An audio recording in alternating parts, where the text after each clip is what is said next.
Bahkan nggak ini loh, nggak wajib pakai TOEFL. Karena nanti ada, iya pas daftar itu boleh melampirkan TOEFL sebagai nilai plus, tapi boleh nggak pakai TOEFL.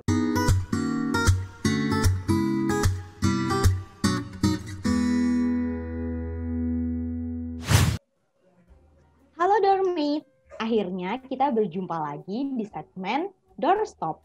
Kalau Dormate belum tahu apa itu Doorstop, Dormate bisa langsung klik video kita yang sebelumnya ya.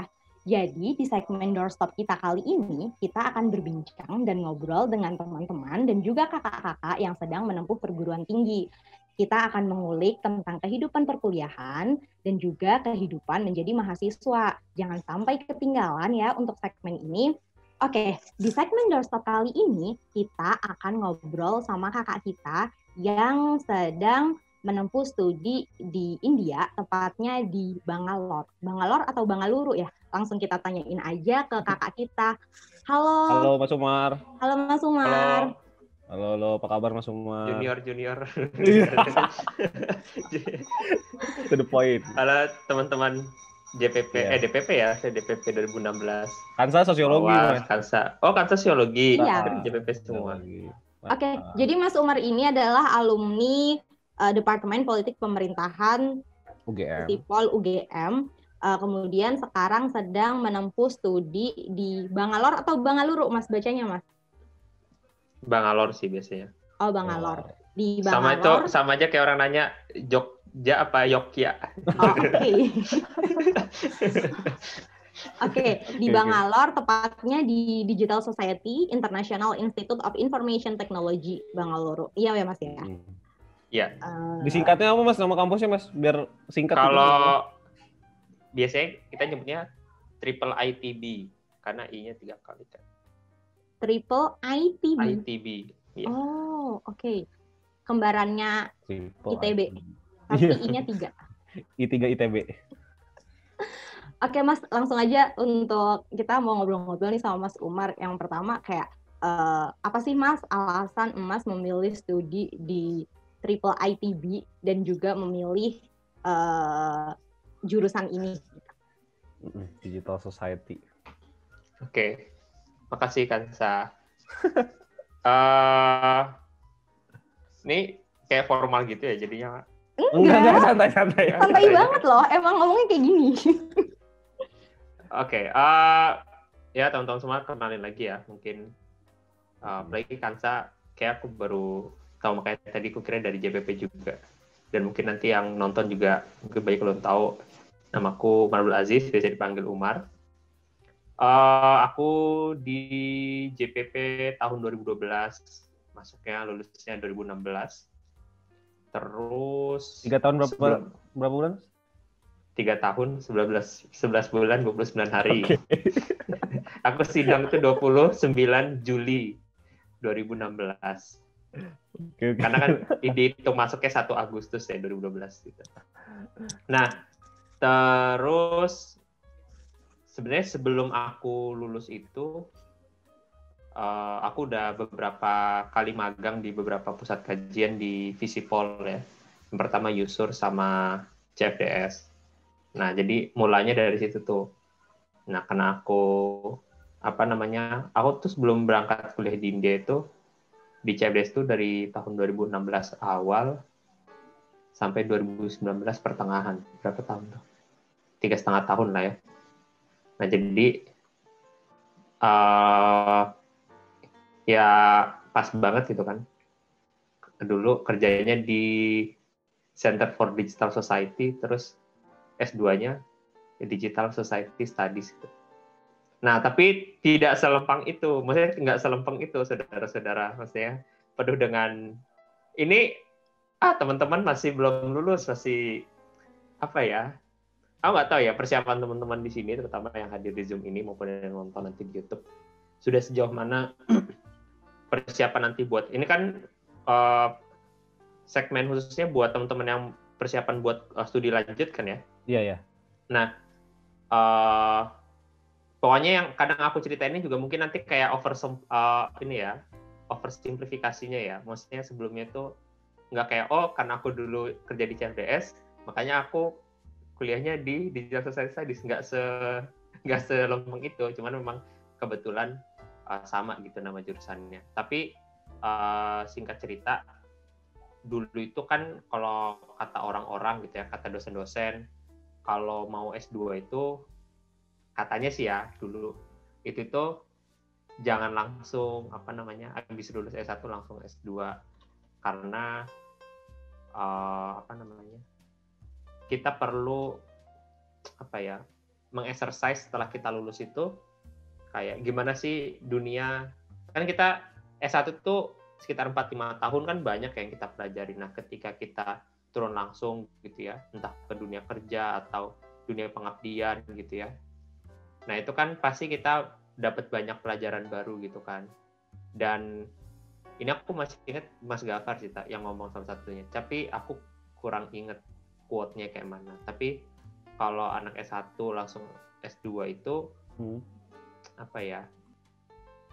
nanti bingung. Pas S2 itu masih kayak mental anak S1 gitu, cuman kayak ngelanjut doang. Nah sedangkan kalau orang S1 terus dia punya pengalaman kerja setahun 2 tahun, itu akan lebih matang dia untuk S2-nya. Itu kata Mas Gafar ya. Jadi aku nggak tahu itu sudah valid atau enggak. Tapi akhirnya dulu aku iya juga sih ya gitu. Karena beberapa, kalau dulu kayak misalnya kita mau daftar LPDP, chevening, habis itu ada beberapa ya banyak beasiswa itu kan kadang mereka ada yang mensyaratkan pengalaman kerja gitu kan. Gitu. Jadi ya udahlah. Dan dulu juga aku nggak ngebet pengen langsung cepet-cepet gitu. Nah, habis itu ya udahlah, planningku tadinya mau 2 tahun aja di CFD habis itu langsung S2. Tapi ternyata setelah 2 tahun, oh iya harus belajar bahasa Inggris gitu kan.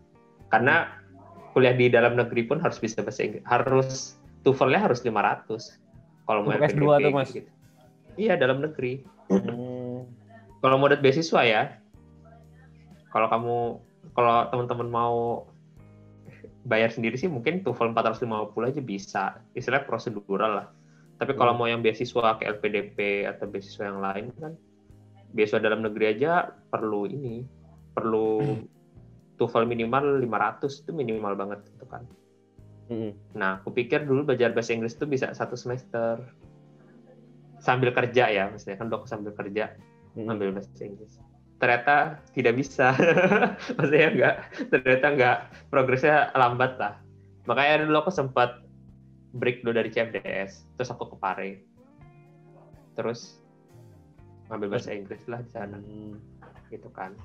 Berarti itu fokusnya buat ini Mas, maksudnya buat tes gitu atau emang buat daily speaking atau iya buat tes TOEFL, buat tes TOEFL. Entah TOEFL atau IELTS gitu kan. Pokoknya dulu gini, dulu kan pasti awal-awalnya kita masih idealis banget ya. Jujurnya dulu aku pengen masuk awal itu, aku pengen masuknya UCL. Bukan UCL. Carnegie Mellon. Carnegie Mellon tuh di Amerika ya. Soalnya dia ada public policy dan digitalnya juga, kayak digital public policy-nya gitu kan. Dan kampusnya juga reputable banget kan. Pokoknya masih idealis banget. Nah tapi biasa kan Amerika ya TOEFL IBT-nya berapa? Aku nggak terlalu ngikutin ya kalau IBT itu berapa, 80 berapa gitu. Kalau IELTS-nya kan standar 6,5, nggak boleh kurang dari 6. Nah, dulu tuh aku pas di Pare itu overall itu 6,5 nyampe sih. Cuman beberapa aku tuh yang kacau tuh di listening kayaknya. Listening itu kacau, soalnya susah banget ya. Kan kalau TOEFL IELTS kan British ya. Aduh, aku 5,5 ya paling mentok. Paling 5, tapi biasanya 5,5 itu udah kayak 4-4-an. Nah, mulai dari situlah agak realistis, terus cobalah amanin dulu S2-nya, daftar LPDP. Terus keterima LPDP-nya. Daftarnya di UI waktu itu MTI. LPDP keterima. Iya. Panjang ceritanya. Ya kalau Iya, kasus iya. aku itu panjang ya, enggak. Aku ingat Mas Umar sempat di UI dulu ya, berarti kan waktu itu kan. Enggak daftar tek berangkat. Ada memang beberapa temanku yang mau S2 nih, aku resign ya, terus sebulan belajar IELTS lagi, misalnya NHI gitu ya, persiapan IELTS preparation gitu ya, di rumah diri belajar. Terus tes langsung dapat, langsung apply, 2 bulan kemudian langsung berangkat, ada yang kayak gitu. Kalau saya tidak, saya adalah prosesnya mungkin dari aku ngambil di Pare sampai berangkat ke India itu setahun loh. Nah, terus LPDP keterima, UI-nya belum keterima waktu itu. Karena ya aku sih kalau mau nyaranin UI, karena tes UI itu simaknya susah ya. Dan apa ya? Semua dia tuh kayak nggak ngelihat track record kita gitu loh. Padahal kan S2 kan harusnya dilihat track record, passion sama goals orang tuh kan kayak mana. Nah, itu yang dicek itu matematika yang aljabar lah. Gitu oke. Enak IPS murni. Gimana? Mana ngerti gitu kan. Sampai 2 kali loh aku UI itu. Terus udah desperate kan UI. Terus habis itu kan di LPDP dulu masih bisa tuh pindah jurusan. Aku pindah ke MTI UGM. Tuh. Dapat ya orang dosen-dosennya peneliti di CFDS. Jadi ya emang jauh lebih gampang kan buat dapet di MTI UGM. Terus ya udah dapet. Nah, tapi habis itu ngobrol sama Mas Dedi ya. Mas Dedi itu dulu direktur di CFDS. Terus gimana Mar? Nanya. Jadinya mau S2 di mana, nggak tahu nih Mas. UI-nya 2 kali nggak keterima, sama UGM-nya udah keterima gitu. Terus katanya ini aja mau nggak ke India gitu. Karena Kominfo itu punya 2 program yang luar negeri, ke Cina sama ke India. Cina itu kampusnya bagus kok. Apa sih? Sinzua. Pokoknya kampus nomor 1-nya di Cina itu. Iya. Sinhua ngomongin Sinhua. Nah, coba kan Sinhua mereka minta IELTS juga kan. Aduh, nggak ngangkat lah aku. Maksudnya enak tuh kalau yang dulu kalau mau daftar yang Sinhua, kita belum punya IELTS, nggak apa-apa. Jadi kita seleksinya tuh seleksi khusus gitu sama Sinhua. Jadi IELTS itu di akhir maksud nggak sih? Jadi syarat akhir, bukan syarat awal. Kayak jadi pemberkasan aja. Pemberkasan. Nah, tapi harus tetap ada gitu. Jadi kalau awalnya tes gitu ya, asal selama speaking kita ya asal kita paham yang diomongin maksud lah. Orang Cina juga bahasa Inggrisnya nggak bagus-bagus amat kan. Nah, nggak apa-apa, tapi bagaimanapun harus tetap pemberkasannya ada gitu kan. Nah, dan kalau kita pun belum ada IELTS-nya, akan dibayarin sama Kominfo buat IELTS-nya. Tapi kalau nggak keterima, kamu bayar sendiri. Tapi kan tetap worth it ya. Gitu. Terus, ya udahlah, tapi ya aku juga ini sih. Dulu sih mikirnya, ya udahlah, karena itu cuman 1 minggu tinggal pendaftaran ditutup, kan nggak mungkin aku mau ngejar IELTS lagi. Terus ya udahlah, ambil India aja. Aku milih India karena ya jadi gini, kalau paling ini oversimplified-nya ya, dalam dunia IT itu kan ada 3 negara yang paling berperan ya dalam industri IT, Amerika, Cina, dan India. Nah, Cina itu mereka paling maju soal infrastrukturnya, perangkatnya. Jadi perangkat atau teknologinya kayak 5G atau ya pokoknya perangkat lah ya, iPhone semua, mau iPhone ribut sama Xiaomi sama aja, dibuatnya di China. Maksudnya ya oke, sekarang semua HP made in Indonesia, cuman sebetulnya kan di Indonesia itu cuman dirakit doang kan. Nah, kalau India apa? India itu bagus ininya, HR-nya, orang-orangnya, programmernya gitu-gitu. Kalau Amerika itu bagus bisnisnya. Oke. Jadi makanya ya bisnisnya. Berarti itu jadi salah satu pertimbangan Mas untuk berangkat ke Bangalore. Iya. Dan Bangalore itu kayak Silicon Valley-nya India gitu kan. Jadi pusat IT-nya di India itu di Bangalore.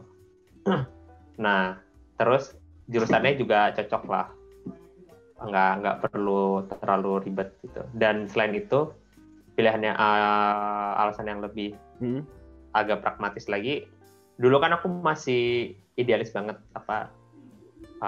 setelah lulus S2 pengen balik CFDS terus nanti jadi dosen gitu, di Visipol kalau bisa gitu kan, maksudnya kalau diterima gitu. Dan bagaimanapun kuliah di luar negeri itu jauh lebih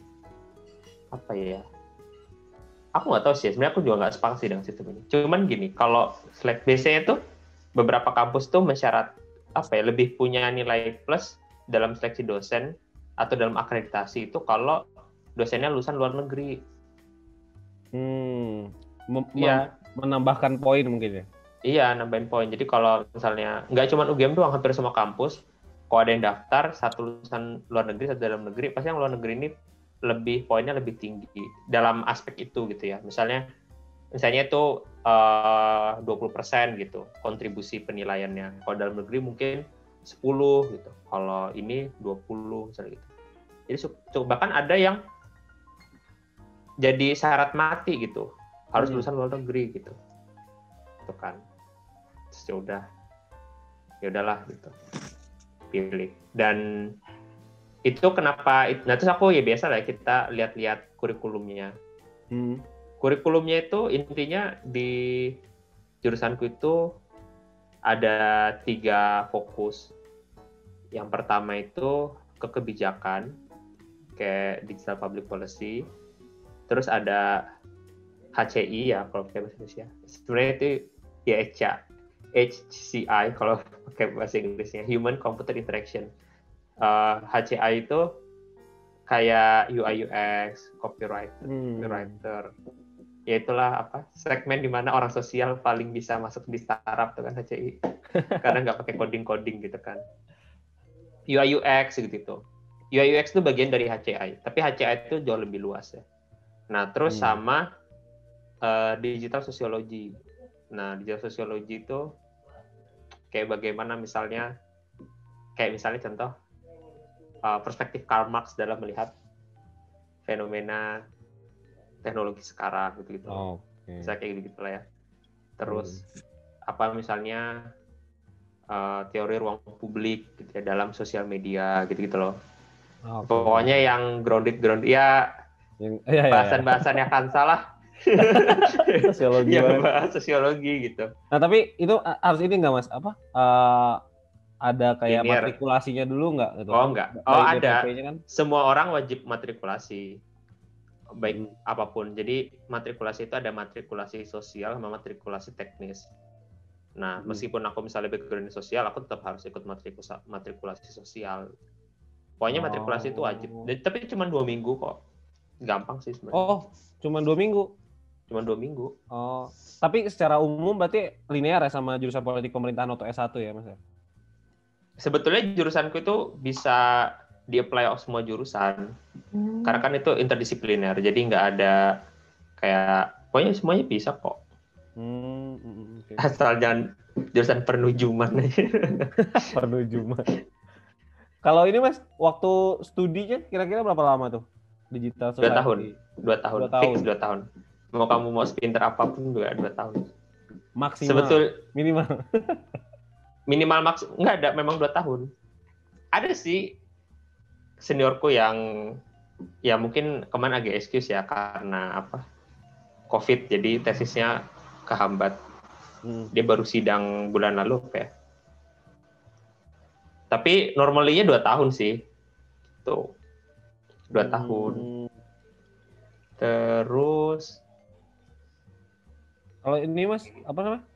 Aku konfirmasi ya. Tadi kan berarti kan udah disebutkan kalau Mas Umar itu beasiswanya beasiswa Menkominfo Kominfo. Nah, beasiswa Kominfo. Terus habis itu aku pengen tahu Mas tuh duluan apa? Ini tuh daftarnya terpisah nggak sama apa? Jadi Kampusnya. harus dapat LOA dulu Enggak. atau Itu langsung? langsung. Jadi kalau kita lolos beasiswanya, kita lolos di kampusnya juga. Dan proses cepet, 2 minggu doang. Enggak sih? Apa aja tuh Mas kalau boleh tahu Mas? Oh, Tesnya, pertama itu syaratnya gitu. syarat itu biasa. Bahkan nggak ini loh, nggak wajib pakai TOEFL. Karena Oh, nanti iya. ada, iya pas daftar itu boleh melampirkan TOEFL sebagai nilai plus, tapi boleh nggak pakai TOEFL. Karena nanti, apa namanya, ada tes bahasa Inggrisnya juga dari Indianya. Ya kayak TOEFL sih, sama aja. Gitu. Jadi kalau orang nekat nggak pakai TOEFL, ya nanti dia akan gugur di seleksi bahasa Inggris itu. Oke, Mas, aku kepo banget sama beasiswa Kominfo nih, karena sesungguhnya aku baru tahu kalau ada beasiswa itu ya. Itu Mas dapat informasi dan juga persyaratan dan juga prosedur pendaftaran dari beasiswa Kominfo-nya yang mengantarkan Mas ke India, itu gimana sih Mas? Oh, kalau mendapat informasinya dari Mas Dedi. Akses Oke, langsung. dari network. Iya, network. Tapi itu tidak, enggak, itu real story-nya begitu. Tapi sebetulnya informasi itu memang ada di website Kominfo. Dan sebetulnya Kominfo itu juga melakukan sosialisasi ke beberapa daerah. Sebenarnya Kominfo itu melakukan sosialisasi, tapi sosialisasi mereka itu malah ke daerah-daerah, kayaknya ya, aku nggak tahu paham sih, ya malah luar Jawa gitu, ke Makassar, ke NTB, NTT gitu loh, yang luar-luar gitu kan, gitu. Jadi tapi sebetulnya kalau mau update di web Kominfo-nya apa ya, aku lupa. Ada ya, nanti coba kayak beasiswa.kominfo. Oke, nanti ditaruh di deskripsi. .id. Coba nanti kita cari ya. Tapi itu intinya cepat. Jadi mungkin bisa dibilang dari awal aku apply dokumen sampai aku diterima itu mungkin sebulan sampai 6 minggu. Cepat banget. Oke. Sampai benar-benar diterima itu 6 minggu. Itu syaratnya apa aja, Mas? Dalam waktu 2 minggu lagi berangkat. Wow. Syaratnya apa aja, Mas? Syaratnya itu ya biasalah. Nggak ada yang spesifik. Isi formulir. Formulir KTP, keluarga, TOEFL bila ada. Rekomendasi itu ada nggak ya? Kalau ada, Mas langsung dari Mas Dedi gitu. Ada terus, ya? Gini, sorry. Rekomendasi itu aku lupa ada apa enggak. Cuman ada surat izin atasan, kan wajib ya. Kalau bekerja. Nah, itu gitu. harus kerja dulu atau boleh kayak? Enggak. Temanku ada yang fresh graduate. Teman seangkatanku ada yang fresh graduate. Fresh graduate banget. Perbandingan yang daftar sama yang keterima berapa orang? Nah, itu aku mau nanya. Aku tidak tahu yang daftar. Yang daftar di awal. Tapi yang sampai seleksi wawancara itu ada mungkin 60 ya. Yang seleksi wawancara. Dan 60 dipotong setengah jadi 30. 30 itu seleksi kayak bahasa Inggris segala macam. Habis itu sampai seleksi tahap akhir 15. Jadi yang keterima 15. Enggak, sampai tahap akhir 15. Dan sampai wawancara sama itunya. Oke. Terus keterima 9. Keterima 9. Terus komposisi 9. Ke Sinhua sama ke Bangalore-nya? Enggak, itu India doang. Oh, itu India doang. Nah, bayangannya Sinhua sama. Jadi sampai wawancara itu 60. Oke. Jadi sebetulnya kalau dilihat dari yang keterima wawancara juga, dibandingkan dengan beasiswa lain, kayaknya ini kesempatannya lebih banyak nggak sih, Mas? Oh iya, jelas banyak. Iya kan? Dan jadi ini bisa sorry ya. Pencatan. Apa?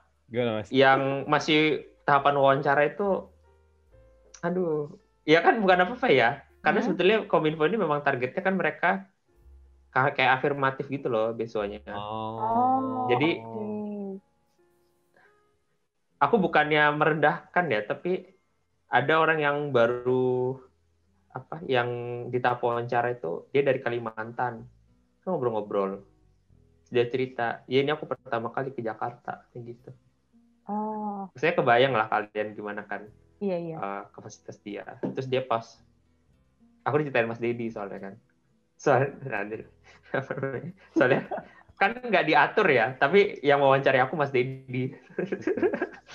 Nah, tapi yang orang itu yang dari Kalimantan itu, dia pas diwawancara nangis gitu, kayak terharu saya bisa diwawancara gitu. Maksudnya kayak gitulah ya. Jadi yang wawancara itu pun belum ketat-ketat banget gitu. Gitu. Dan aku ya gitu lah. Jadi itu wawancaranya bahasa Inggris gitu, Mas? Mix. Oh, mix. Kayak Jadi kan kayak wawancara LPDP gitu. Kayak LPDP. Kan 3 ya. 3 sama lah kayak LPDP, 3 pewawancara. Kayak 1 dari Kominfo, 1 siapa gitu-gitu. Oke, ini nanti ada yang menarik banget bahasa Inggris. Kalau gini sih ya, sorry ya, kalau highlight-nya ya. Intinya gini, nanti bahasan kita bisa panjang ya. Tapi kalau intinya kalian pengen kuliah di bidang digital yang nggak drama gitu ya. Maksudnya LPDP menurutku drama ya, panjang banget kan. Ada PK lah. Aku udah ikut PK, nggak pakai LPDP, konyol. Nah, istilahnya kalau kalian udah mau digital, terus nggak lama prosesnya gitu ya. Bahkan bahasa Inggris kalian tuh masih megap-megap gitu ya. Nah, udah pakai aja beasiswa Kominfo ini. Karena beasiswa Kominfo itu tidak sepopuler LPDP atau beasiswa lainnya. Itu. Dan nanti kita bahas benefit beasiswanya. Sama aja. Gak jauh beda kok. Apa tuh, Oke, tahun depan kayaknya yang cumannya itu satu, kemarin itu beasiswanya itu kan nggak buka ya karena COVID kan. Nah, yang buat tahun ini itu aku nggak tahu akan buka apa enggak. Gitu. Nah, tapi menurutku kalau kita asumsi misalnya tahun ini nggak buka, tahun depan ya kalau COVID benar-benar sudah teratasi, insya Allah akan buka sih. Intinya sebetulnya sudah aman atau belum aja sih gitu. Kalau sudah aman pasti akan dibuka lagi gitu. Istilahnya sejauh ini nggak ada masalah gitu antara Kominfo dengan kampus. Jadi poin selama COVID. Ya. Masalahnya cuma COVID aja gitu. Karena mungkin Kominfo merasa kalau kuliahnya online ya nggak worth it aja buat ngebeasiswain ke sana gitu. Gitu. Oke, Mas. Kalau fasilitas yang didapat dari beasiswanya apa aja sih, Mas? Beasiswanya dapat apa aja tuh? Dapat uang PP kan. Standar uang PP. Sekali-sekali sih. Jadi maksudnya ya PP kan jadi kalau kamu misalnya mau pulang setiap semester bayar sendiri. Tapi nggak mahal kok. Aku tuh ya nggak kesel sih. Aku tuh tadi udah beli tiket pulang kan, harusnya bulan Juli kemarin saya dari India ke Indonesia libur summer itu. Nah itu naik Malindo Air itu 1,3 dari Bangalore ke Jakarta. Bangalore ke Jakarta 1,3. Oke, ke Aceh. Tapi kan nggak kepake kan, maksudnya karena kemarin kan kami direpatriasi. Repatriasinya juga dibayarin Kominfo karena darurat. Nah terus pulang dari Jakarta kan tuh rencananya dari Bangalore ke Jakartanya naik Malindo itu 1,3 ya bulan Juni gitu kan, Mei gitu lah ya. Nah terus aku pesan tiket dari Jakarta ke Chennai sih, Chennai apa Kochi ya, kayak kota yang dekatnya gitu. Karena aku juga masih pengen sekalian jalan-jalan, cuman 890 gitu naik AirAsia. Ya itu memang lagi promo. Cuman kalau nggak promo pun 1-1 gitu, 1-2. Jadi nggak mahal sih. Lebih terjangkau ya berarti ya. Iya. Berarti tadi fasilitasnya kembali lagi nih, tiket uang PP, terus uang bulanan 5,9 juta. Sebetulnya patokannya itu 29 rupiah. Tapi ya 6 juta lah, kasar-kasarannya 6 juta. Terus uang estabilis itu loh, kalau baru datang kan dikasih uang kedatangan tuh 6 juta. Terus uang buku itu 5 juta apa 10 juta ya, kayak 5 juta setahun. Wow. Tuh, jadi aku dapat 2 kali 10 juta. Terus Terus asuransi kesehatan standar lah ya. Terus apa lagi ya? Wow. Harusnya aku cari itu aja. Ya tercukupi lah pokoknya. Kalau tempat tinggal? Tapi nah ya pakai itu apa namanya uang yang Oh, jadi masih enaknya di coba nanti aku stupid banget ya. Harusnya aku pakai itu ya yang dokumen ininya. Aku coba cari PPT beasiswanya dulu ya. Nanti dikirim aja ke kita Mas, nanti biar kita tampilin aja. Oke. Nah, kita ngobrol aja sekarang. Oh ya. Nah, terus ini aku share ini ya. Beberapa fotonya aja ya. Aku malah nyiapin foto dari tadi. Biar kayak ada bayangan India itu bagaimana. Okay. Apa tadi? Jadi gini, di sana itu nggak wajib, tapi mostly itu orang-orang itu tinggal di hostel. Okay. Nah, ini hostel kamarku. Nah, ini bayarnya itu 1 juta sebulan. Nah, nggak pakai AC, tapi ada kipas angin yang di dinding itu. Ini di loteng itu. Terus apa namanya? Tapi fasilitas lengkap. Di satu lantai ada dapur, ada mesin cuci, kamar mandinya ada air hangat. Kamar mandi luar, satu lantai kayak 15 kamar mandinya ada 6. Nah, itu ada air hangat gitu. Terus ya tempat tinggalnya kayak gini. Gitu. Terus apa lagi? Kalau untuk makanan di sana gimana, Mas? Oh, pernah ke Rempah Asia nggak? Pernah. Nah, kalau kamu suka Rempah Asia berarti kamu cocok. Kalau Iya, enggak, oh ini Mas. Ya. Tapi Rempah Nah, Asia ini rasanya masih rasa Indonesia. Iya sih. Cuman itu kayak apa ya? Beginner test lah. Nah, jadi makanan di sana itu jadi gini prinsipnya kalau di kampus-kampus di India, nggak cuma di kampusku ya. Orang tuh kalau kuliah itu difasilitasin. Maksudnya gini, nggak kayak kita, ya silakan cari kos sendiri, silakan cari makan sendiri, cari tempat laundry sendiri, gitu kan. Nah, kalau di sana itu semua kebutuhanmu dari A sampai Z itu ada di kampus. Wow. Loh, jadi makan, ini nih makan hostel di kampus itu. Oke. Nah, kayak gini loh. Ini lagi perayaan apa ya? Aku lupa ya. Pokoknya biasanya kalau ada perayaan-perayaan itu biasa ada makanannya jadi lebih enak gitu kan. Ada es krimnya, ada kayak Black Forest-nya gitu. Nah, jadi kayak gini dia. Kayak kantin gitu, tapi makanannya itu yang prasmanan gitu. Nah, terus jadi makan, mandi, laundry, dapur. Nah, ini terus, apa Mas? Ini kampus? Apa tempat ini tinggal? hostelnya, ini hostel tempat tinggalnya. Nah, jadi kalau aku sih biasanya cuma sarapan di kantin. Apa namanya? Karena ada dapur. Jadi kalau misalnya kalian nggak cocok dengan makanan India, masak di dapur. Tuh. Tapi kalau buat belanja sendiri terus habis itu kalau beli makan itu hitungannya murah nggak Mas? Murah banget. Murah banget. Tadi foto ini menu makanan. Oh iya, ini contoh aja sih. Oh ini harganya tuh. Nah ini harga-harganya nih. Wah, ini aku harus minta nih foto-fotonya semua. Oke. Ini apa ya? Ya pokoknya lebih murah. Hah? Serupa itu berapa? Gini 10 rupiah. Aku lupa. Gini 100 rupiah itu 20.000. Nah itu. 100 rupiah 20.000. Oke.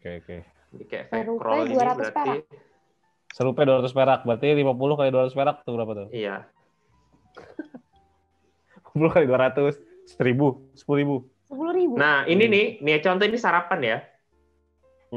Ini sarapan, menu sarapan tuh beda-beda, tapi aku paling suka ya menu ini. Ini nih 6.000 apa ya nggak salah.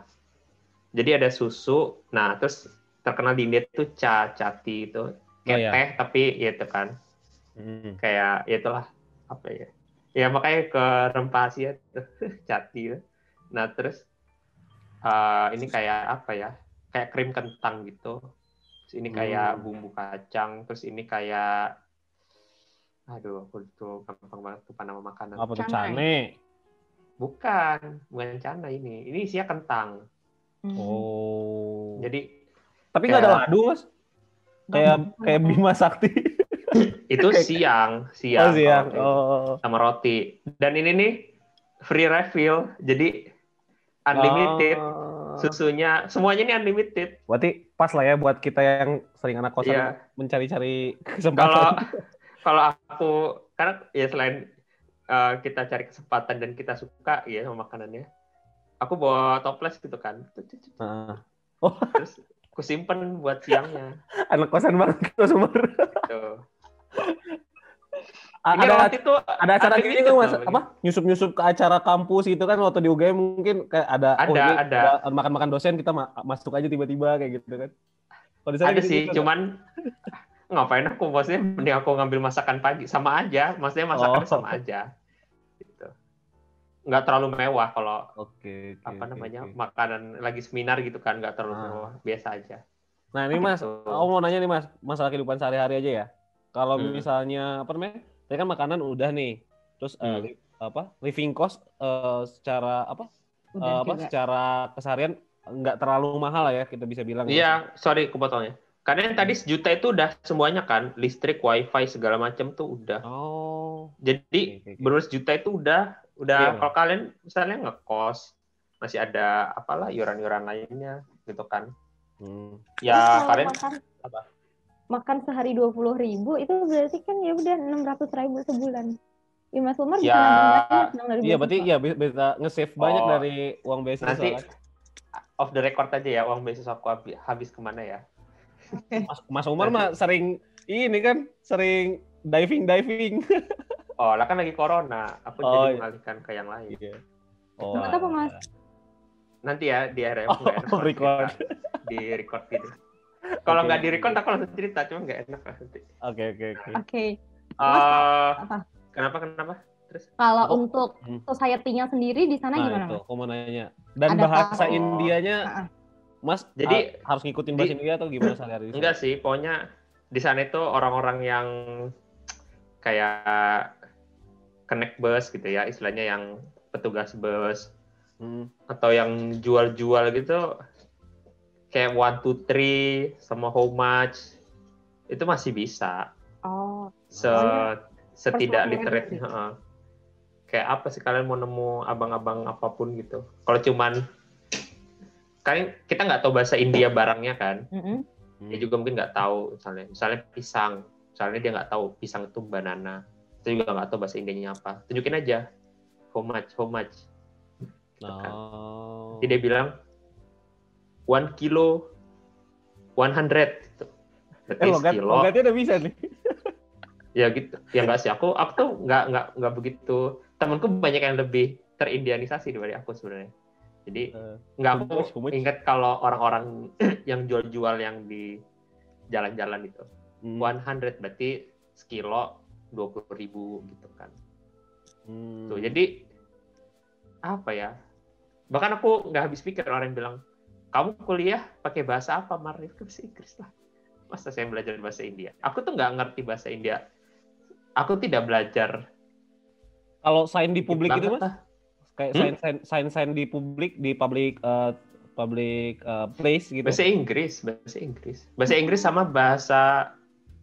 Jadi gini ya, di India itu nggak ada bahasa pemersatu coy. India punya 6 apa 10 bahasa nasional gitu.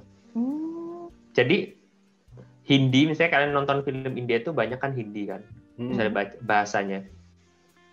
Hindi itu pun bukan bahasa resmi di Bangalore. Bangalore itu kan di India Selatan. Hindi itu bahasa orang-orang Delhi, Mumbai gitu loh. Misalnya kayak orang Jakarta, gitu ya, kayak orang Jakarta. Jadi kayak kamu dari Jakarta ke Jogja gitu ya. Orang Jogja nggak ngomong bahasa Indonesia, mereka kayak ngomong Jawa gitu. Di bahasa-bahasa resminya juga. Orangnya gitu. Bahasa apa berarti Mas kalau di Bangalore? Bahasa Kannada namanya. Hah? jangan bila itu Kanada di Amerika itu beda, nggak ada hubungannya. Tapi namanya Kanada. Kanada. Kanada. Itu beda lagi. Itu nggak ada hubungannya sama Hindi, gitu. Oh, Jadi menarik. Jadi aku pun di India itu tidak belajar bahasa India sama sekali, kecuali sangat sedikit. Misalnya kayak cale gitu, cale itu kayak ayo gitu, dikit banget lah. Karena Namaste, mereka juga namaste ya, aku juga udah tahu loh kalau. Pokoknya iya, maksudnya ya kayak gitu-gitu. Yang aku tahu pun yang sangat general gitu, yang aku juga udah tahu sebelum aku kuliah. Yang bahkan aku sama sekali tidak atau jarang banget nonton film India, jadi aku juga nggak tahu. Nah, bahkan beberapa orang India itu sama mereka ngomong pun pakai bahasa Inggris kalau di kampusku kadang-kadang. Kecuali mereka sama-sama orang Delhi, mereka ngomong Hindi misalnya. Sempet nggak sih Mas ada pengalaman culture shock gitu di sana? Oh, kalau aku sih enggak. Kalau aku enggak, tapi teman-temanku ada. Terutama soal makanan ya. Apa? Karena ya itu nggak semuanya merasa cocok dengan makanan India kan. Terus mereka juga nggak bisa masak gitu. Ya sudah. Ya, sebenarnya ada KFC sih dekat kampus. Ya cuman kamu mau makan KFC terus tiap hari ya habis lah kamu. Ada KFC, ada kalau hubungan sosial Mas? Gitu-gitu. Kalau hubungan sosial maksudnya kayak ada yang tabu diomongin di sana, sebenarnya kalau di Indonesia nggak tabu misalnya kayak gitu. Ya asal jangan banyak bercandain agama aja sih di sana. Oke. Tapi santai. Kehidupan beragama gimana Mas di sana Mas? Kan gini lah, framingnya di berita-berita kalau India masalah agama itu ini ya apa? Krisis lah kayak gitu. Intinya memang di sana lebih sensitif. Tapi tidak semenyeramkan yang di Indo kok, yang tergambar di media kok. Jadi santai aja. Maksudnya banyak juga kok, nggak banyak sih. Cuman bagaimanapun ya India itu orang Islamnya banyak. Orang Islam di Indonesia tuh 100 jutaan loh. Atau bahkan 200 jutaan. Jadi gini, orang India itu, orang Islam di Indonesia versinya beda-beda sih. Orang Islam di India itu berapa? Ada yang bilang 13%, 15%, 18%. Katakanlah 18% dari 1,3 miliar. Berapa coba? Banyak juga ya. Ya. Cuman dia itu memang. Berarti kehidupan toleransi di sana tetap ada ya sebenarnya. Dan India Selatan itu lebih, kalau aku baca beberapa berita itu lebih toleran dibanding India Utara. Kalau teman-teman baca berita yang kerusuhan gitu di India Utara itu, India Selatan tuh santai-santai aja. Iya istilahnya kayak apa ya? Kayak misalnya di Jakarta ribut gitu kan. Nah, India Selatan kayak di Denpasar gitu lah. kayak gak ada apaan sih itu orang-orang di utara gitu kan. Oke. Gitu. Jadi sebetulnya nggak ada apa ya. Intinya aku sih atau gini ya, selama seniorku kan kami ini angkatan kedua yang Kominfo yang di kampus itu.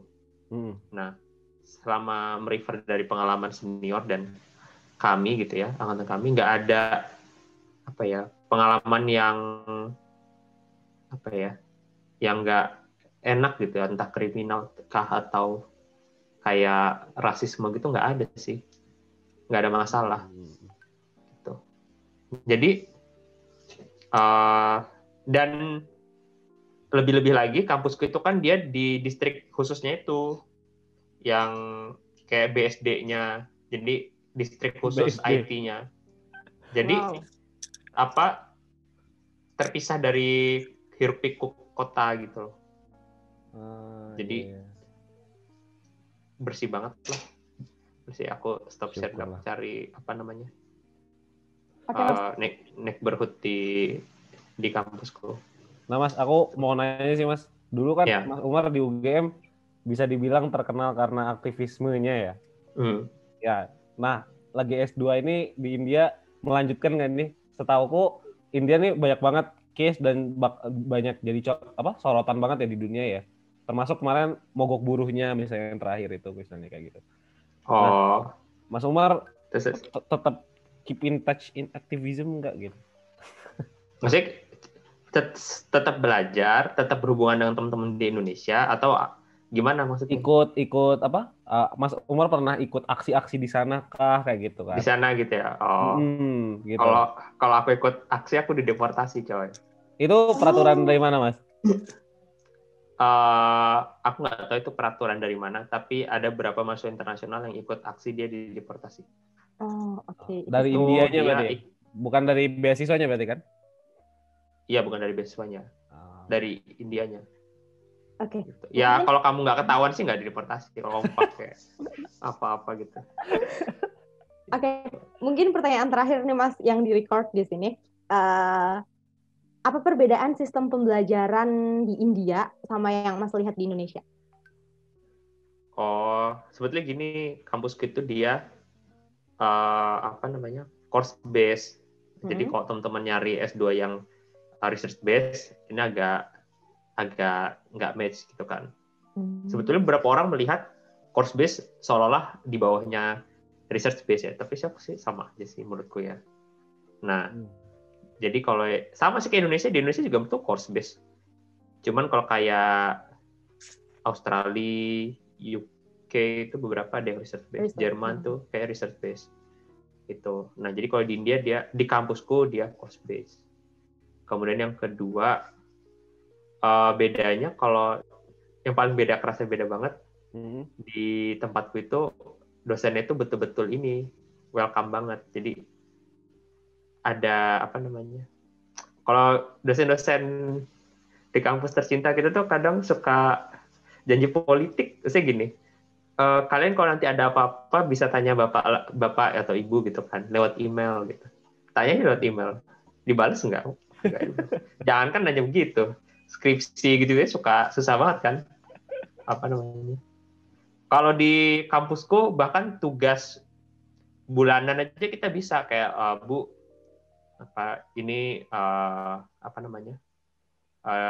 draft saya boleh nggak diminta feedback sebelum deadline gitu. Dan beneran dikasih feedback gitu. Bahkan kalau aku tugas UAS gitu ngirim sebulan sebelum gitu. Dan sampai 3 kali. Jadi ini saya kasih terus nanti dikasih lagi feedback kirim lagi. Wow, seru banget ya. Jadi dan benar-benar kerasa belajarnya gitu. Benar-benar belajar ke dosen gitu, bukan cuma di kelas tuh betul-betul kerasa gitu. Terus mungkin karena ini aku nggak tahu ternyata ini udah yang terakhir buat yang di-record nggak apa. Halangan orang mungkin beasiswa di India itu pasti ini kan bayangan orang India itu ya kotor jorok segala macam. Itu bisa yes dan no sih menurutku. Maksudnya gini, yes, jadi gini, India itu masyarakatnya banyak coy. Kamu bayangin 3 miliar. Indonesia itu cuma 270 paling sekarang. Seberapa pernya gitu kan. Jadi gimana ya? India itu karena orangnya banyak, ketimpangan mereka tuh tinggi. Gitu. Nah, orang-orang yang mungkin illiterate, yang underdeveloped segala macam itulah yang kalau aku pengamatanku ya, ini pengamatan subjektifku yang istilahnya membuat makanya environment itu agak kurang terjaga. Tapi setelah aku balik ke Indonesia, ternyata sama aja kayak soal sampah itu sama aja. Yang mungkin emang di sana masih lebih PR soal sanitasi. Tapi itu di masyarakat yang betul-betul itunya ya, yang kayak yang selam areanya gitu. Tapi kalau kita ke pusat bisnis kayak ke mall gitu ya, atau di kampusku atau di distrikku yang kataku kayak BSD gitu bersih banget. Jadi ini kalau teman-teman mau kayak ngambil kuliah di kampusku dan kayak mau hidup di kampus aja bisa, dan itu jauh lebih bagus lah suasananya daripada Indonesia, lebih bersih segala macam gitu. Terus kalau soal IT orang Indonesia orang India itu ya udah bukan one step ahead lah, tapi udah berapa langkah di depan. Jadi ini sekilas aja ya. Yang di quizzes itu, oh ya, karena yang tadi kita ini yang behind the scene. Jadi kan aku sekalian magang di quizzes. Nah, quizzes itu pengguna aktif bulanan ya, pengguna aktif loh, bukan jumlah pengguna. Pengguna aktif bulanan quiz itu 70 juta. Sedunia. User ya. Nah, user. Tahu nggak yang kerja di situ berapa orang? Tebak. 100? Kebanyakan. Kansa berapa? Tebak. 50? Jawabannya 23. Oh, sama aku wow. 23. Kamu bayangin dengan bisa jalan loh. Dengan jalan. 70 juta 70 berapa tadi? 70 juta pengguna aktif bulanan. Pengguna aktif bulanan loh ya. Bukan total user ya. Kalau startup Indonesia kan suka bilang total user kita ya, total user orang baru buka website jadi bilang total user gitu kan. Jangan sign in, baru buka apa sih web ini? Baru visit. Oh ya. Nah, biasanya kan gitu kalau startup di Indonesia kadang beberapa. Nah, jadi bayangkan kalau kita startup kita kan sekarang sudah tidak startup kadang gitu kan. Udah yang ratusan gitu kan. Nah, ya karena pekerjaan yang segala macam itu bisa mereka kerjakan dengan sangat sedikit orang gitu, coding-codingnya itu. Wow, gitu. Keren sekali. Oke Mas, kalau untuk yang terakhir banget, pesan buat kita semua yang mau melanjutkan pendidikan tinggi. Oh, pesannya? Iya, pesan buat teman-teman yang nonton, buat kita juga kayak gitu. Oh ya, ini ya foto suasana itu. Kayak gitulah apa? Ini di depan kampus Kupas tuh. Jadi depannya tuh langsung kantor-kantor gitu. Nah, sebenarnya gini ya, kalau buat teman-teman itu lagi nih ada yang baru lulus, ada yang hampir lulus segala macam. Kalau teman-teman mau S2, nggak usah terlalu pusing dulu mau di mana. Saranku sih pastiin dulu bahasa Inggrisnya teman-teman udah siap, itu dulu aja. Karena kalau bahasa Inggris teman-teman udah bagus, teman-teman milihnya bisa lebih enak, gitu, mau di mana aja. Baru nanti setelah bahasa Inggris, TPA tuh belajar TPA sama matematika. Karena kalau misalnya teman-teman mau di Amerika kan juga harus pakai GMAT, GRE gitu-gitu kan. Jadi kalau aku sih teman-teman jangan fokus pada beasiswanya apa atau kampusnya di mana.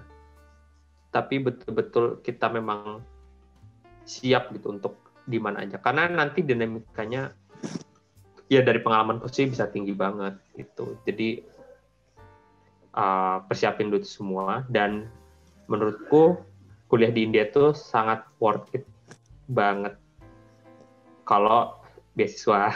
Kalau bayar sendiri mahal, kalau internasionalnya mahal. Kalau di India itu kalau kita kuliah bayar sendiri tuh hitungannya beda gitu, pakai international student tuh mahal lah, 50 juta gitu tuh segala macam satu semester.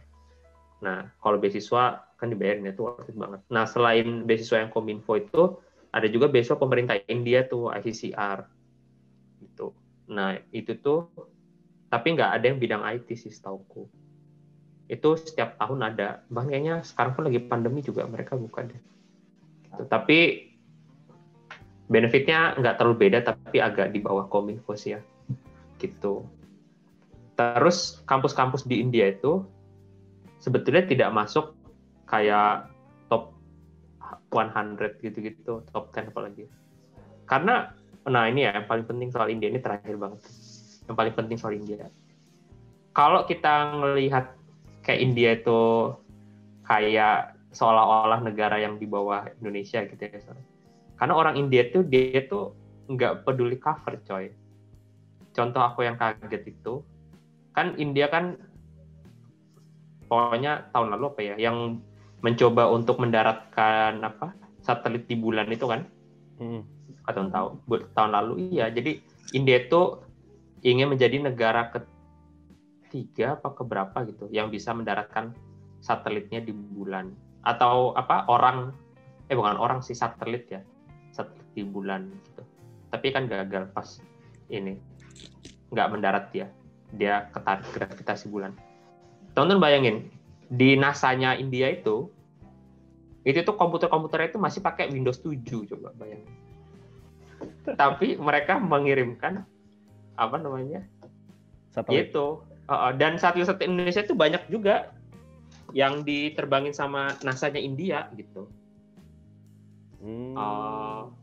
Jadi intinya orang India itu nggak banyak kayak, dan kuliah di India itu kadang tuh kuliah pakai sandal jepit, pakai celana pendek gitu. Orang sidang skripsi, sidang tesis gitu juga biasa aja, kayak kuliah biasa. Kita kan pakai jas. Mereka biasa aja gitu. Kalau buat PowerPoint tuh mereka biasa gitu, hitam putih gitu. Cuman aku doang yang PowerPoint pakai apa? Foto-foto. Pakai foto-foto, pakai apa yang free pick gitu kan. Nah, mereka itu orangnya sangat tidak ini. Makanya kalau yang kayak seolah-olah kayak India yang terlihat apa namanya underdeveloped gitu ya, karena mereka misalnya gini ya, contoh kalau aku pernah lihat diskusinya Rocky Gerung, kayak di Cina itu kalau orang-orang miskin itu mereka itu disembunyikan di kota-kota besar gitu. Jadi kayak apa, rumah mereka tuh kawasan itu di tembok tinggi-tinggi gitu. Jadi wisatawan, orang asing yang datang itu nggak tahu. Taunya di sana itu nggak ada kemiskinan gitu. Padahal ada, tapi ditutupi gitu. Kalau Indonesia kan digusur gitu kan. Kalau di Cina ya udah, orang miskin mau selama area saya mau itu deket bandara kayak mau deket kawasan penting ya udah saya nggak mau apa ya, nggak mau istilahnya appearance mereka tuh appearance itu nggak cover lah gitu. Ada menarik, Anies Baswedan tuh pernah ke India ya.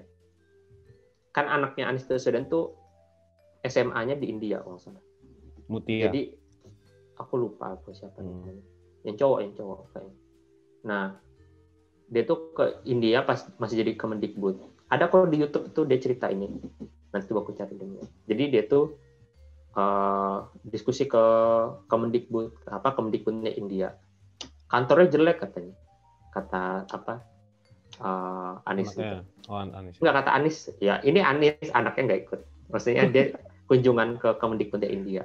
Nah, ternyata pas ngobrol malah kebalikannya gitu. Di kantor yang jelek itu konsep pendidikan di India itu ternyata jauh lebih advance dibandingkan Indonesia. Gitu. Nah, terus habis itu setelah kunjungan ke Kemendikbudnya India, Anies ini ke IIM Ahmedabad. IIM Ahmedabad itu kayak sekolah manajemennya di India. Jadi India itu mereka itu yang bagus itu sekolah IT sama sekolah manajemen. Makanya kan perusahaan-perusahaan IT sama perusahaan-perusahaan bisnis juga banyak kan orang India yang CEO-nya gitu kan. Nah, di IIM Ahmedabad itu di sana itu kuliahnya masih pakai kapur kata Anies itu. Tapi dari kuliah yang pakai kapur itu, kursinya pun kursi-kursi kondangan itu loh, kursi-kursi yang kondangan yang dilipat-lipat tau gak sih, yang warna merah gitu, hitam gitu kan. Kan apa sih, kuno gitu kan. Tapi ya mereka mah kayak di tempatku itu juga kursi kantin itu kursi plastik gitu, enggak yang kursi yang mahal-mahal gitu. Tapi itu dari mereka itu yang ini substansi gitu. Cover itu kesekian gitu. Makanya dalam banyak hal kita melihat India itu kayaknya nggak begitu wah, karena memang mereka nggak terlalu mementingkan appearance-nya, covernya itu gitu. Tapi mereka main substansi gitu. Wah, gitu. Jadi menarik. Itu yang kenapa makanya orang suka underestimate dengan India, karena ya kayak gitu ternyata realitanya. Gitu. Oke. Terima kasih nih Mas Umar nih udah sharing-sharing tentang India. Nanti kita minta ya slide-slide-nya buat disebarin juga buat teman-teman Dormates nanti kayak gitu. Oke, terima kasih teman-teman semua. Terima kasih Dormates sudah nonton. Terima kasih Mas Umar sudah hadir. Terima kasih juga tim sudah prepare malam ini. Walaupun tahun baru, kita masih harus berbagi ya kayak gitu. Mengawali tahun baru dengan berbagi. Gitulah. Terima kasih teman-teman semua.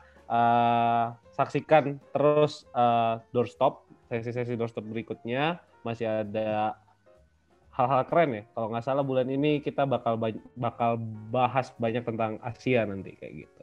Oke, terima kasih. See you di video berikutnya. Closing. Dadah.